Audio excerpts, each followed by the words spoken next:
Elle affecte tous les habitants polynésiens. Je vous parle de la ciguatera. 213 cas ont été recensés l'an dernier.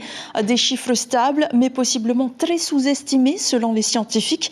Alors, vaincre la toxine était un grand défi pour préparer l'autosuffisance alimentaire du pays, entre autres. L'Institut Louis Mallardet lance une nouvelle étude. Diagnostic devrait à terme permettre de prévenir la maladie. Les explications de Priscilla Itev et Laura Chintu.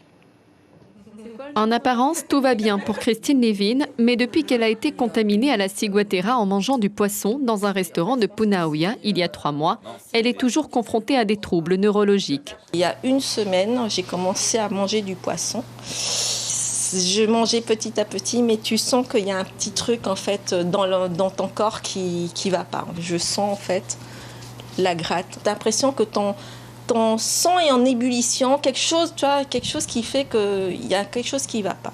Démangeaisons, vomissements, diarrhée ou encore vertige, il existe 175 symptômes de la ciguatera, mais aucun traitement pour la soigner, d'où l'importance de se déclarer en cas d'intoxication. Avec sa nouvelle étude Diagnostic, l'Institut Louis Mallardet veut pouvoir aller plus loin dans les analyses. L'objectif ici est de voir comment est-ce qu'on peut détourner les outils que nous utilisons en routine pour savoir si un poisson est toxique ou pas. Comment on peut l'appliquer à des nouvelles matrices biologiques que sont le sang, les urines, les selles. 50 patients seront recrutés à partir d'octobre prochain et pendant 1 an et demi pour participer à cette étude. Mais la ciguatera est un phénomène complexe qui commence avant tout dans les lagons. C'est donc en mer que se concentrent les recherches de l'ILM depuis un demi-siècle. Ça va concerner essentiellement la détection de la présence de la microalgue qui est responsable des toxines qui vont intoxiquer les patients. Donc c'est rechercher selon les îles les différentes espèces de Gambiardiscus puisque c'est le nom de la microalgue.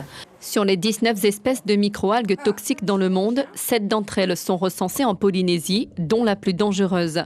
Mais malgré ces risques, les produits de la mer sont bien souvent les seules protéines animales accessibles aux habitants des îles, pas prêts à changer leurs habitudes alimentaires.